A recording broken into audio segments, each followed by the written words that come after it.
Runtuhnya raksasa perusahaan tekstil Asia Tenggara PT Sri Rejeki Isman atau Sritex merupakan pelajaran berharga bagi pemerintah.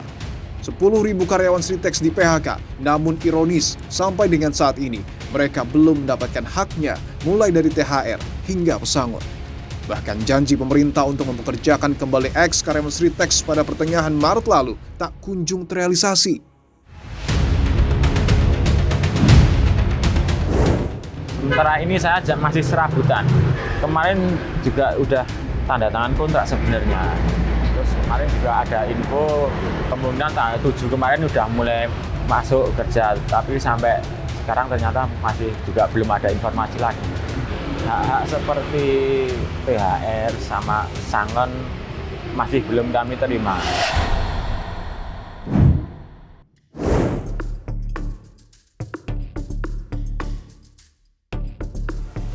Saudara, saya berada di kawasan Cilincing, Jakarta Utara. Saya akan bertemu dengan korban PHK yang sudah memperjuangkan haknya sejak tahun 2020 hingga tahun 2025. Artinya kurang lebih ada 4 hingga 5 tahun waktu yang ia butuhkan untuk mendapatkan haknya. Salah satunya adalah pesangon yang tak kunjung dibayar.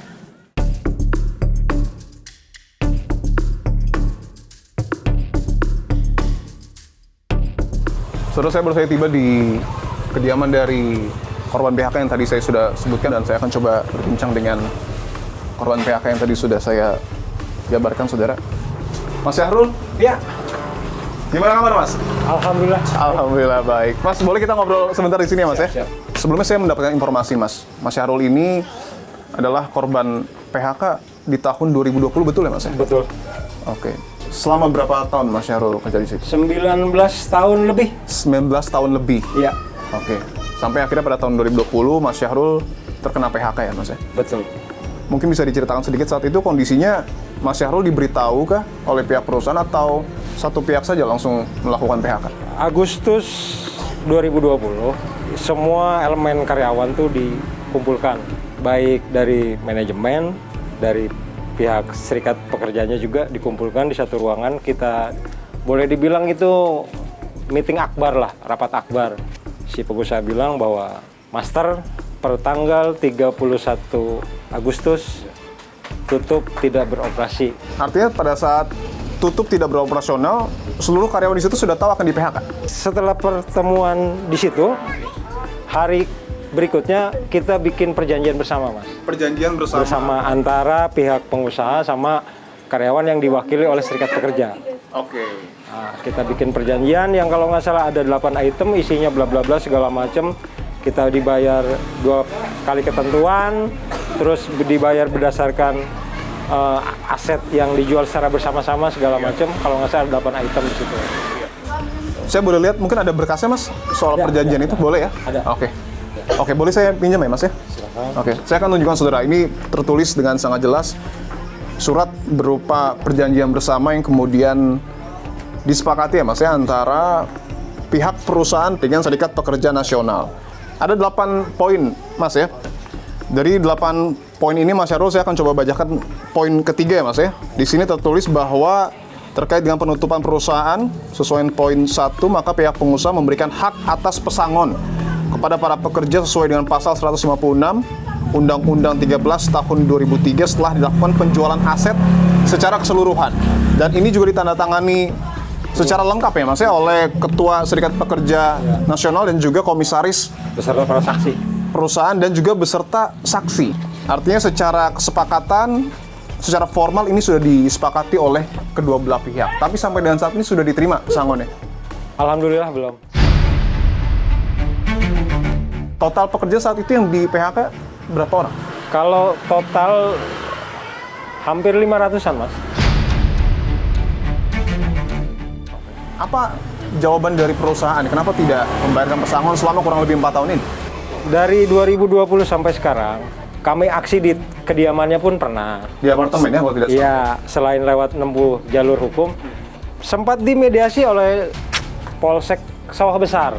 Dimediasi, ketemu, dia turun, nemuin kita. Jawabannya dari dulu sampai sekarang, saya tidak punya uang. Padahal aset masih utuh. Dia punya perusahaan yang sama di Sri Lanka. setelah kita di pengadilan tingkat pertama banding 1 banding 2 sampai kasasi, semuanya kita menang. Akhirnya 2 bulan ke belakang dari Desember 2024 kita melaporkan ke pihak Mabes Polri, Mas. Oke. Terkait dugaan pidananya gitu. Kalau dari hitung-hitungan 19 tahun bekerja tentu harusnya nominal pesangonnya tidak sedikit. Hitung-hitungan dari Mas Syahrul berapa? Yang harus didapat oleh Mas Syahrul? 133 juta. Kalau 2 kali ketentuan ya. Oke. Kalau 2 kali ketentuan 133 juta tentu nominal yang akan sangat membantu jika pesangon itu dibayarkan kepada Mas Syahrul ya. Ya kalau itu sampai cair ya mudah-mudahan ya Mas ya gitu. Mudah-mudahan ya alhamdulillah. Mungkin buat ya recovery kehidupan yang udah kayak gini lah carut marut. Setelah di PHK Mas, cara Mas Syahrul bertahan hidup bagaimana? Serabutan Mas, apa yang jadi duit saya sikat. Saya nggak pandang besar kecilnya tuh uang ya. Penting ada buat makan anak 3, istri 1 gitu. Jadi kalau hari ini kita dapat, belum tentu kita besok. Bahkan saya harus berpikir keras tuh, besok nyari uang kemana? Ini tinggal dari dulu di sini atau gimana Mas? Enggak, saya berpindah-pindah Mas. Oh pindah-pindah. Saya sempat tinggal di perusahaan Mas. Sempat saya tinggal di kantor DPD Serikat Pekerja SPN di daerah Rorotan. Karena untuk bayar kontrakan tuh ya mau dari mana gitu ya. Oh saat itu posisinya tidak punya tempat tinggal? Tidak punya. Jual barang-barang mungkin? Oh bukan sempat, itu mah ya dari mulai motor, macam-macam lah, emas segala macam ya untuk nutupin biaya hidup, itu biaya untuk makan gitu. Tabungan saat itu sempat ada? Habis lah, uang JHT habis dari situ. Jaminan hari tua yang dari ketenaga kerjaan iya, habis? Habis. Saat lah. itu berapa nominalnya Mas? 43 juta. Memang dari 2020 sampai sekarang saya dan keluarga tidak pernah tidak makan sekalipun ya. Tapi telat makan sudah tiap hari hal kayak gitu tuh. Misalkan makan sore, misalkan kita biasa jam 4 sebelum kondisi kayak gini, bisa aja ntar jam 7 malam karena belum ada uangnya. Bahwa waktu 4 hingga 5 tahun ini adalah bukan waktu yang singkat, apalagi sekarang kan kita tahu bahwa ada wacana untuk kemudian membentuk Satgas PHK. Sejauh ini bagaimana? Apakah ada perlindungan, bantuan yang diberikan oleh pemerintah? Kita selain tempuh jalur pengadilan, terus kita juga sempat datang ke DPR ya, minta DPRD kita datangin Mas. Ternyata ya ketika ketemu mediasi dan ujung-ujungnya kita dilimpahkan lagi ke Disnaker. Disnaker ya jalannya cuma mediasi Mas. Ya kalau itu mereka memediasi nggak mungkin lah sampai 5 tahun segini Mas.